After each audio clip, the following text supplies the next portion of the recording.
پھر امام سے محبت ہو تو کیسی ہو، کس طرح کی محبت؟ اس کے لیے مشہور واقعہ ہے محمد علی فشنگی، بہت مشہور ہے، ایران کے رہنے والے تھے، اتنے امام کے چاہنے والے تھے کہ اٹھتے بیٹھتے رویا کرتے، کہتے پروردگار میں کتنا بد نصیب ہوں، میں امام ہے میرے اور میں ان کو دیکھ نہیں سکتا، میرے اعمال ایسے نہیں ہے کہ میں امام کو دیکھ سکوں، مجھ میں اور میرے امام کے بیچ میں میرے اعمال، میرے نام اعمال کی وجہ سے پردہ ہے، میں نہیں دیکھ سکتا ہوں، کاش میں امام کو دیکھ سکتا۔ روز دعا، پروردگار امام کا دیدار کرا دے، امام کا دیدار کرا دے، اسے کہتے ہیں انتظار۔ مولا کب آؤ گے، کتنے دن جیوں گا، پتہ نہیں اگر میں مر گیا تو آپ کو دیکھ پاؤں گا نہیں دیکھ پاؤں گا، میری خواہش ہے کہ میں آپ کو دیکھوں، لیکن امام سے ملاقات نہیں ہوتی، علماء سے ملے۔ علماء نے کہا امام حج پہ برابر سب سے ملاقات کرتے چاہنے والوں سے، حج پہ جانے لگے، 1 2 حج، 20 حج کیے انہوں نے، ایک کے بعد ایک، لیکن اتنے بڑے مجمع میں کیسے امام کو پہچانے، کیسے امام کو دیکھے؟ اب یہ ہوا کہ وہاں جو ہے نا پریشان ہو کے خانہ کعبہ کی چادر کو پکڑ کے رو رہے تھے، کسی عالم نے پوچھا کیا بات ہے، کیوں رو رہے؟ کہا امام سے کیسے ملوں، اتنے مجمع میں کیسے امام کو پہچانوں گا؟ امام کہاں ملاقات کرتے ہیں اپنے چاہنے والوں سے؟ کہ عرفات کے میدان میں ملاقات کرتے ہیں۔ جب یہ سنا تو ایک دن پہلے عرفات، حالانکہ ارکان حج کے خلاف ہے لیکن ایک دن پہلے پہنچ گئے تاکہ امام سے ملاقات ہو جائے۔ اور عرفات وہ میدان ہے جو میدان حشر بنے گا، اور وہی میدان میں انسان کے نام اعمال دیکھے جائیں گے۔ اب یہ پریشان ہے اتنے بڑے میدان میں امام کو کیسے ڈھونڈوں؟ رات کا وقت دل دھڑکنے لگا، کیونکہ بڑی وحشت ہوتی ہے عرفات، وہی میدان حشر بننے والا ہے، تو انسان کے دل پر اس کا بڑا اثر پڑتا ہے۔ اب سوچا کیا کروں، باہر بیٹھوں گا، خوف طاری ہو رہا ہے، خیمہ لگایا، خیمے کے اندر بیٹھ کے تاکہ کمپیکٹ پلیس میں ڈر نہ لگے۔ اتنے میں کسی کے پیروں کے چلنے کی آواز آئی، اب انہوں نے جب آہٹ محسوس کی، کہا کوئی آ رہا ہے میرے خیمے کی طرف، دل کی دھڑکن تیز ہونے لگی، خیمے کے قریب کوئی آتا ہے، آ کے پکارتا ہے محمد علی فشنگی تم پہ ہمارا سلام۔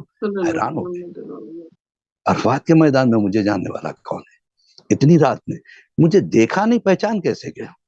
اب یہ کہتے ہیں میں آگے بڑھا، میں نے پردہ ہٹایا خیمے کا، دیکھا تو ایسے لگ رہا تھا کہ زمین پہ چاند اتر کے آ گیا ہے، اتنا پیارا چہرہ، اتنا بہترین چہرہ کہ میں کبھی تصور بھی نہیں کر سکتا۔ میں نے کہا اتنا حسن، آخر یہ کون ہوں گے؟ اتنے مسکرا کے کہا اندر نہیں بلاؤ گے، یہیں دیکھتے رہو گے؟ میں شرمندہ ہو کے پیچھے ہٹا، وہ اندر آئے، تشریف رکھے۔ اس کے بعد اب جو گفتگو ہوئی، ہر سوال کا جواب یا تو حدیث سے یا قرآن سے، یا حدیث سے قرآن سے۔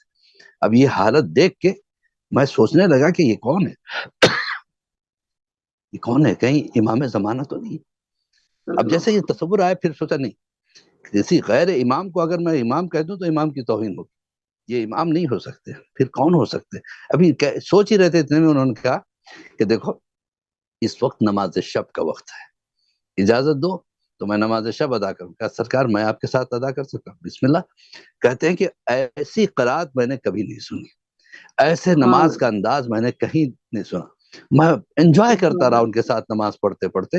اچانک انہوں نے ایک دعا شروع کی، پروردگار فلاں جگہ، فلاں ملک میں فلاں میرا چاہنے والا ہے، وہ یہ گناہ کر رہا ہے، اسے اس گناہ سے بچا لے، فلاں پریشان ہے اس کی پریشانی دور کر، فلاں بلا میں مبتلا اس کی بلاؤں کو دور۔ یہ کہتے ہیں مجھے اتنی اچھی لگی یہ دعا، میں نے سوچا تھوڑا سا میں اس کو حفظ کروں۔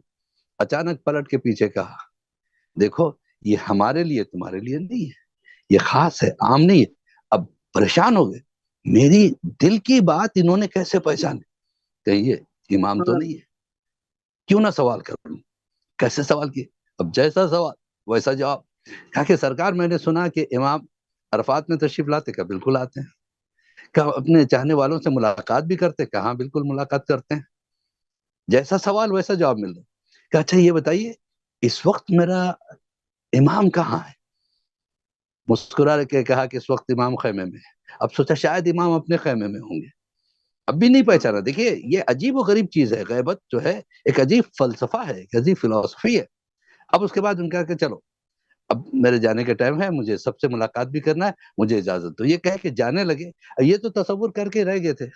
اب اس کے بعد کہا کہ اچھا سرکار میرے خیمے میں بھی امام آئیں گے؟ اب سوال آئندہ کے لیے تھا کہ بے شک کل جب تمہارے خیمے میں مجلس حسین ہوگی اس وقت امام یہاں ہوں گے۔ تو ایک بات پتہ چل گئی کہ امام مجلس حسین میں تشریف لاتے ہیں. اب یہ مطمئن ہو گئے، اس کا مطلب کل امام آئیں گے. اب مطمئن ہو کے اب انتظار، کل کب ہوگی، کب مجلس ہوگی، کب امام سے ملاقات ہوگی. اسی اسنا میں جاتے جاتے انہوں نے پلٹ کے کہا کہ میرا ایک کام کرو گے محمد علی فشنگی، کہ سرکار حکم کیجئے. کہا کہ جب تم حج سے فارغ ہو جانا میرے بابا کے نام سے ایک عمرہ کر دینا. محمد علی فشنگی کہتے ہیں ہاں سرکار میں ضرور عمرہ کروں گا. کہا یہ پیسے رکھو. کہا نہیں سرکار مجھے پیسوں کی ضرورت نہیں. کہا نہیں ہم کسی کا احسان نہیں لیتے، یہ پیسے رکھو.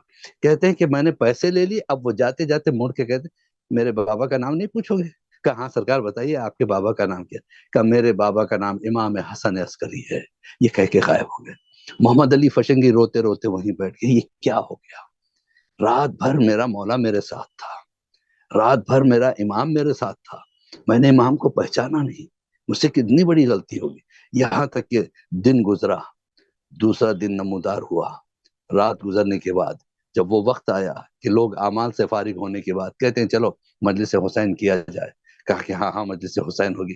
اب جب مجلس حسین ہو رہی تھی تو یہ بار بار ادھر ادھر دیکھتے لیکن امام نظر نہیں آتے. جیسے مولا عباس کے مصائب شروع ہوئے، محمد علی فشنگی کہتے میں وہی چہرہ، وہی ہستی جو رات بھر جن کے ساتھ تھا، ان کو دیکھا کہ دروازے خیمے پہ بیٹھے ہوئے ایسے رو رہے جیسے کوئی باپ اپنے بیٹے کے لیے روتا ہو.